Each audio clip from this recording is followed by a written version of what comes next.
And yes, to be the clear, Democrats that is are upset. They're not true. inveighing. This is just based let me on finish precedent. 1 second, Destiny. They're inveighing because they say we should be talking about the immunity case. Well, part of the articulation of I just was reading the decision was that, look, this is the first time that you've got a president who's being prosecuted in this way. And that's the problem, because the vast majority of Americans, right, left, and center, have been saying in survey after survey that they view the prosecutions of Trump as primarily politically motivated. Michael Knowles went head-to-head with a panel of ultra-woke voices on Piers Morgan Uncensored.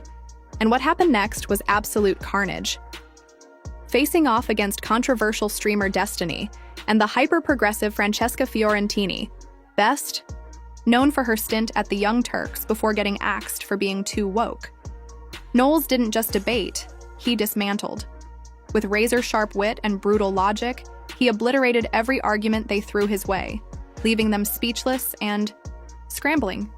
While conservative commentator Tomi Lahren watched from the sidelines, Knowles went full throttle, turning the entire panel into a masterclass in how to annihilate woke talking points on live TV. Let's dive into the moment Michael Knowles left this progressive panel in absolute ruins. But no one's talking about it. They're all talking about whether the guy currently in the White House can even know what day it is. That's the problem. A lot of people would vote for a corpse over Donald Trump. That actually says more about Donald Trump than it does about Joe Biden. Let's go. All right. Michael Knowles, apparently people will vote for a corpse over Donald Trump. They will, and please let them do it. Let the partisan Democrats do it. I'm now all in on the Democratic rhetoric. The Democratic primary voters have made their decision. They want Joe Biden as their nominee. It would be an assault on the integrity of this country and on our sacred democracy if they replace him now. I can't wait to see him in all 50 states. At this point, obviously, the man is not up to the job. So someone else is running the country, whether that's Jill, whether it's Ron Klain, whether it's, I don't know, whether it's Barack Obama. Do you know what's really interesting, Michael? This is really interesting to me, this panel, because if we'd gone back, 3 months, you'd have all been shouting at each other, arguing about Trump, doing the two siding to the Democrat side here on the panel. You've been neutered by what's happened. I can feel that the luster has gone.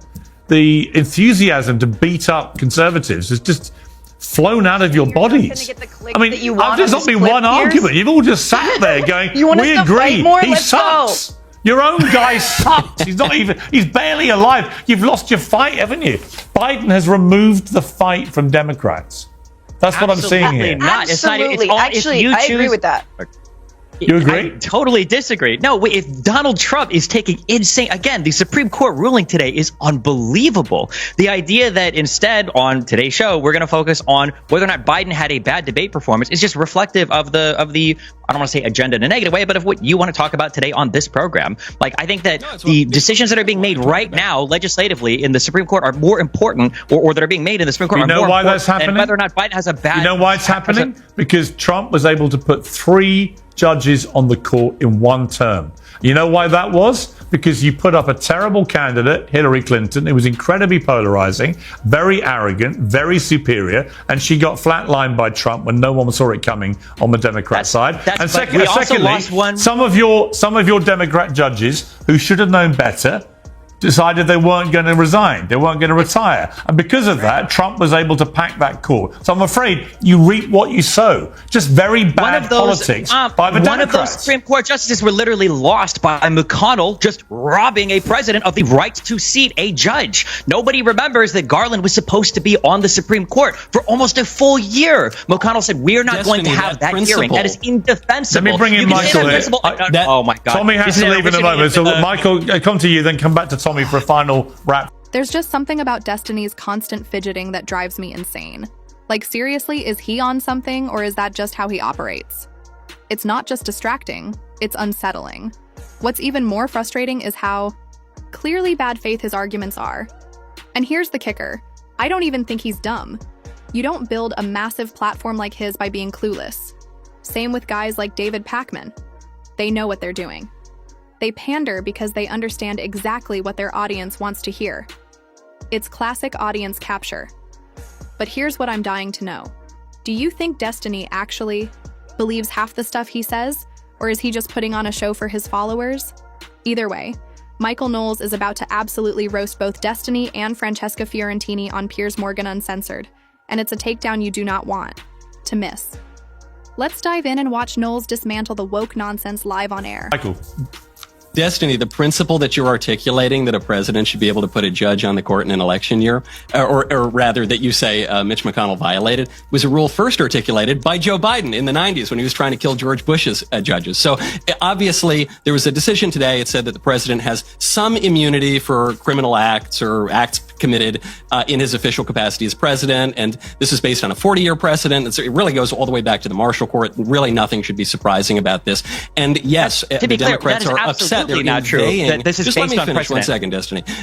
They're inveighing because they say we should be talking about the immunity case. Well, but part of the articulation of I just was reading the decision was that look, this is the first time that you've got a president who's being prosecuted in this way, and that's the problem because the vast majority of Americans, right, left, and center, have been saying in survey after survey that they view the prosecutions of Trump as primarily politically motivated. They view this as kind of corrupt. And that's one of the reasons why Biden's poll numbers have been so bad for so long. And so they throw this Hail Mary to do a debate in June before either party has settled on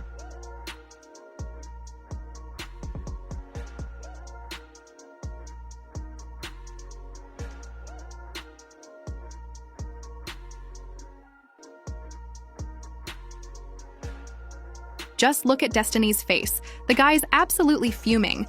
You can see it all over him. Frustration, defeat, disbelief. Imagine being in his shoes, knowing deep down that you're smarter than this, yet being forced to push arguments you don't even believe in just to stay relevant and feed the echo chamber you've built. It has to be soul-crushing, getting obliterated by Michael Knowles on live TV while trying to defend positions you know don't hold up. Ever since Trump's election, the left had a choice: evolve or double down. Some like Destiny, Hassan, and Sam Cedar chose the latter, leaning even harder into the echo chambers that insulated them. Meanwhile, others like Anna Kasparian and Cenk Uygur have started waking up. Whether genuinely or for opportunity, who knows? But make no mistake, people like Destiny and Francesca Fiorentini are stuck in that feedback loop, and when they come up against someone like Knowles, especially on a stage like Piers Morgan Uncensored, the result is predictable: a total annihilation. They didn't just lose the debate, they got cooked. People, a bit like the British, I think would be the same in this position. They can smell a political hit job.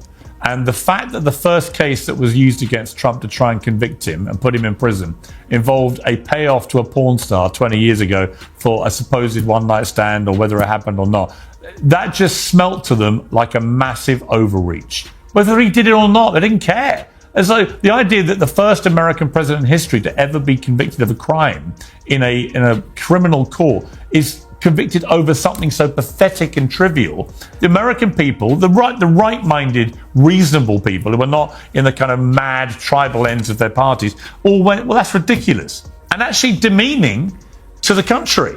Tommy, I know you got to go. So final thoughts from you before we let you go, and then we'll carry on with with Francesca as the rose between two thorns afterwards. For me. But Tommy, your summary of where we are with this. What do you think is going to happen? Yes. Give me a roadmap to the election day.